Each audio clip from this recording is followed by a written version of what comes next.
On a cold November evening in 2017, the small town of Oshawa, Ontario was shaken by a horrifying discovery. The remains of a young girl were found in the Oshawa River, later identified as 18-year-old Rori Hache. This discovery reopened old wounds, as just a year earlier another girl, Candace Fitzpatrick, had mysteriously disappeared. These two tragedies were connected, turning the peaceful streets of the town into the epicenter of a chilling series of events. Who could commit such atrocities and why? What lies behind these murders?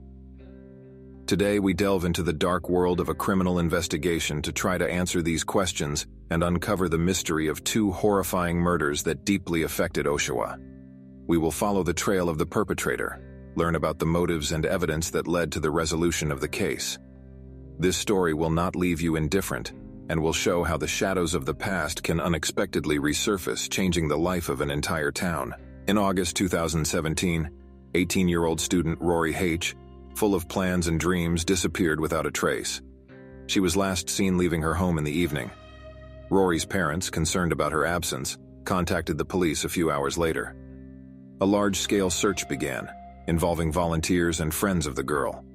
The area was thoroughly combed. Every nook and cranny of the town was examined, but no trace of her was found. The police also interviewed Rori's acquaintances and friends, but no one knew where she might have gone. Her disappearance became a real mystery to everyone who knew her. Thorough searches yielded no results, and after a few weeks, the investigation came to a standstill. However, Rori's parents did not lose hope and continued to appeal to the public for help. While Rori's parents sought support from the public, Oshawa police immediately began investigating her disappearance. The first step was to interview everyone who knew the girl: friends, relatives, neighbors, and even casual acquaintances. Special attention was paid to her last days, where she went, who she met. Surveillance camera footage from the area where she lived was reviewed, but no suspicious movements were detected. Simultaneously, the police checked her activities on social media and messaging apps, trying to find any clues, but Rori seemed to have vanished without a trace. Police also conducted searches in her home, hoping to find evidence that could shed light on her whereabouts, but no useful information was found. However, the situation drastically changed in November 2017. Fishermen fishing on the Oshawa River stumbled upon a gruesome discovery. Among the branches and debris in the water, human remains were found. Police promptly arrived at the scene, cordoning off the area and beginning a thorough examination. The remains were sent for examination, which confirmed that these were parts of a young girl's body. Rori's family was notified, and it soon became clear that the found remains belonged to Rori Hache. The town was shaken again, and the investigation reached a new level. This terrible discovery posed an even more challenging task for the police: to find the killer and understand what happened to Rori in her final moments. The examination showed that Rori Hache had been killed with significant violence. Her body bore numerous injuries indicating brutal treatment. Experts determined that the cause of death was strangulation, indicating deliberate murder. This discovery confirmed that Rori had become the victim of a cold-blooded and cruel crime. Detectives realized they were dealing with a dangerous killer capable of repeat offenses, and it was necessary to act quickly to find the culprit and prevent possible new victims. Experts also paid attention to traces that could point to possible tools or methods used by the perpetrator. During the investigation, police attention turned to Adam Strong, a local resident with a criminal past. He lived near the area where Rori disappeared and had previously come to the attention of law enforcement for various charges. Strong led a secluded lifestyle, rarely interacted with neighbors, and had a reputation for being difficult. The police obtained a search warrant for his house, hoping to find evidence that could link him to Rori's disappearance. This decision became a key moment in the investigation, paving the way for solving the crime. Suspicion grew after several witnesses recalled seeing Rori in Strong's company shortly before her disappearance. During the search of Adam Strong's house, police stumbled upon shocking discoveries. In the basement, in one of the freezers, they found frozen remains later identified as parts of Rori Hache's body. Additionally, they found items belonging to the girl and traces of blood. These clues became indisputable evidence of Strong's involvement in the crime. Further examinations confirmed that the found remains belonged to Rori. This discovery not only confirmed police suspicions, but also raised new questions about the scale and motives of Strong's crimes. The found evidence also included records and photographs linking him to the disappearance of other girls, suggesting the possible existence of additional victims. Under the pressure of undeniable evidence, Adam Strong confessed to killing Rori Hache. During interrogations, he revealed shocking details, describing how he lured the girl to his home, held her there against her will, and ultimately killed her.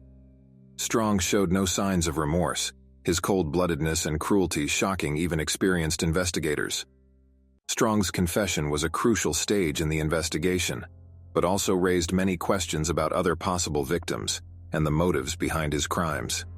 Investigators continued their work, trying to determine if Strong had accomplices and how long he had been acting unnoticed. Strong's confession led police to revisit the case of Candace Fitzpatrick, a 19-year-old girl who disappeared in 2008 under similar circumstances. Despite extensive searches, she was never found. Candace's case remained unsolved until Rori's remains were discovered. Oshawa police began drawing parallels between Rori's and Candace's cases. The similarity of methods and circumstances led to the conclusion that both cases were connected. The renewed investigation into Candace's disappearance led to new discoveries. It turned out that she also had contact with Adam Strong before her disappearance. New evidence and renewed searches gave police reason to believe that Strong might be involved in Candace's disappearance as well. The disappearance of two young girls under similar circumstances could not be a simple coincidence, leading investigators to a deeper analysis. Investigators focused on the similarity of methods and circumstances, concluding that both cases were connected. Special attention was paid to the last days of Candace's life, her contacts and possible connections with suspects.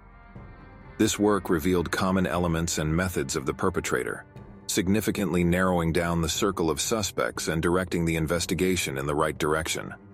Additional interviews and checks confirmed that both girls had indirect connections with the same people. The police started from scratch, reviewing all evidence and witness statements. It turned out that Candace also had contact with Adam Strong before her disappearance. Neighbors recalled seeing her near his house on the day she disappeared.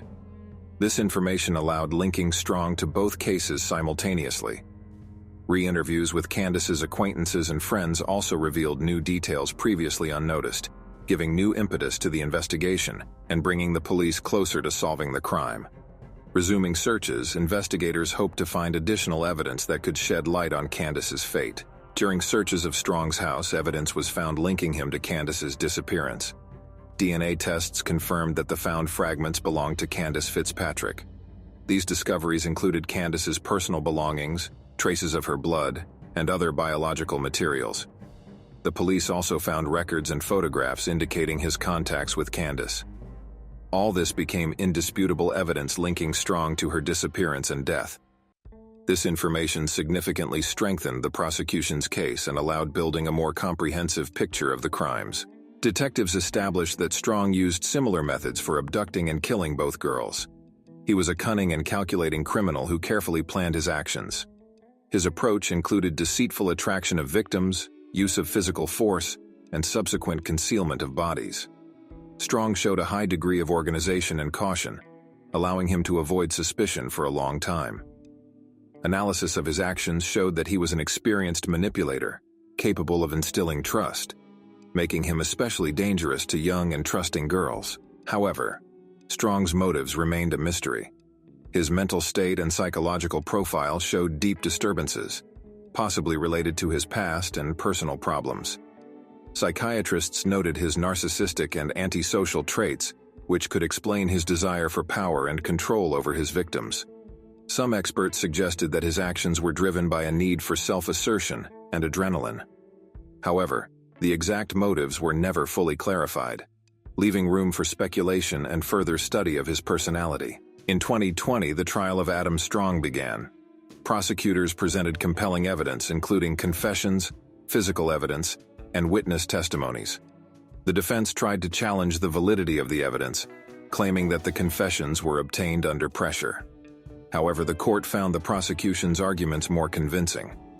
The trial attracted significant public and media attention, adding additional pressure on the participants of the judicial process. For several months, both sides presented their arguments and evidence, culminating in a verdict.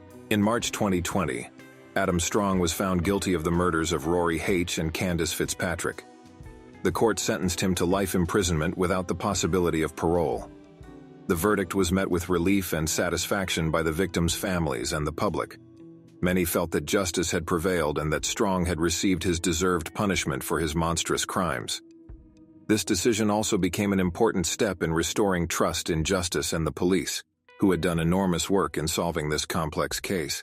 The court's decision caused a wide public resonance. Oshawa residents expressed their relief and gratitude to the police for solving the case. The victims' families finally had the opportunity to close this tragic chapter of their lives. Townspeople actively discussed the events, expressing support for the families and condemning the brutality of the crimes. Schools and community centers organized events to raise awareness about safety and support for victims of violence.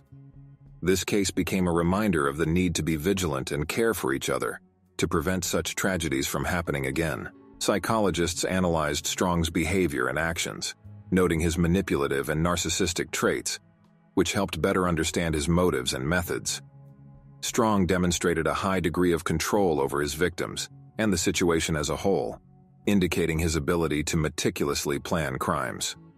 Psychological analysis showed that he suffered from serious personality disorders, possibly caused by childhood trauma and negative experiences. This analysis became an important element in understanding how such criminals act and what might motivate them. Families and friends of Rori and Candace played a crucial role in the investigation. Their persistence and assistance to the police were key factors in solving the case. Rori's and Candace's parents actively cooperated with law enforcement, providing important information and participating in searches. Their efforts helped attract public and media attention, contributing to rapid progress in the investigation. The support and unity of the families and friends also became a source of moral strength and assistance needed to overcome grief and continue the fight for justice. This case raised questions about safety in small towns. The public and authorities began discussing measures to prevent similar tragedies in the future. As a result of the incident in Oshawa, programs were initiated to raise awareness about safety, improve the surveillance system, and enhance patrolling in residential areas. It was important to ensure the safety of all residents, especially young women who were most often victims of violence. These measures helped create a safer and more secure environment for all town residents. The media actively covered the case, drawing attention to issues of violence and women's safety. This helped attract additional resources and support for the investigation. The media played a key role in informing the public about the progress of the investigation and trial, as well as creating pressure on law enforcement to ensure transparency and justice. Due to extensive coverage, the cases of Rori Hache and Candace Fitzpatrick became national events, sparking public discussions and drawing attention to important social issues. The Strong case became a catalyst for discussing changes in legislation aimed at toughening penalties for violent crimes and improving investigation methods. Lawmakers began considering proposals to increase punishment measures for perpetrators of brutal murders and to implement new technologies and methods in law enforcement work. This case highlighted the need for continuous improvement of the legal system to ensure the safety of citizens and prevent similar tragedies in the future. The success of the investigation increased trust in Oshawa police. The leadership emphasized the importance of community cooperation and the use of modern technologies in investigations. Police departments across the country started paying attention to Oshawa's experience, implementing similar strategies and methods in their investigations. This included more active engagement with citizens, the use of analytical tools, and improved professional training for officers. The Strong case became an example of effective law enforcement work aimed at achieving justice and protecting society. In the city, memorials were established in memory of Rori Hache and Candace Fitzpatrick. These memorials became a symbol of the fight against violence and cruelty. The town's residents regularly hold events in their honor to commemorate the girls and support their families. These memorials serve as a reminder of the importance of vigilance and solidarity in combating violence. They also help unite the community in striving to create a safe and just environment for all who live in Oshawa and other towns. The story of Rori and Candace reminds us of the importance of being vigilant and supporting each other. Society must continue working towards creating a safe environment for everyone to prevent such tragedies from recurring. This case underscored the need for active citizen participation in safety issues, strengthening laws, and improving law enforcement work. We must remember the victims and do everything possible to prevent similar cases in the future, creating a society where everyone feels safe and valued. The story of the murders of Rori Hache and Candace Fitzpatrick became a tragic reminder of how cruel and unpredictable our world can be. The captured and convicted murderer Adam Strong turned out to be the embodiment of evil, capable of cruel and cold-blooded actions. His crimes left an indelible mark on the hearts of the victims' families and friends, as well as in the memory of Oshawa residents. After the verdict, life in the town began to gradually return to normal. But the lessons learned from this case will remain for a long time. The public realized the importance of vigilance and supporting each other in difficult times. The police strengthened their working methods, improving interaction with citizens and implementing new technologies in investigations. Rory's and Candace's families continued their fight for justice, participating in public campaigns against violence and supporting other victims. Their strength and resilience became an inspiration for many. Memorials established in the girls' memory became a symbol of the fight against cruelty and a reminder of the need to protect our loved ones. This case also influenced changes in legislation aimed at toughening penalties for violent crimes and improving investigation methods. Society realized the need to improve the legal system to ensure the safety of all citizens. Now that we know this story, it is important not to forget its lessons. We must be vigilant, care for each other, and create a safe environment for everyone. Subscribe to our channel, like, and share your thoughts in the comments. Together we can make the world better and safer. Better and safer.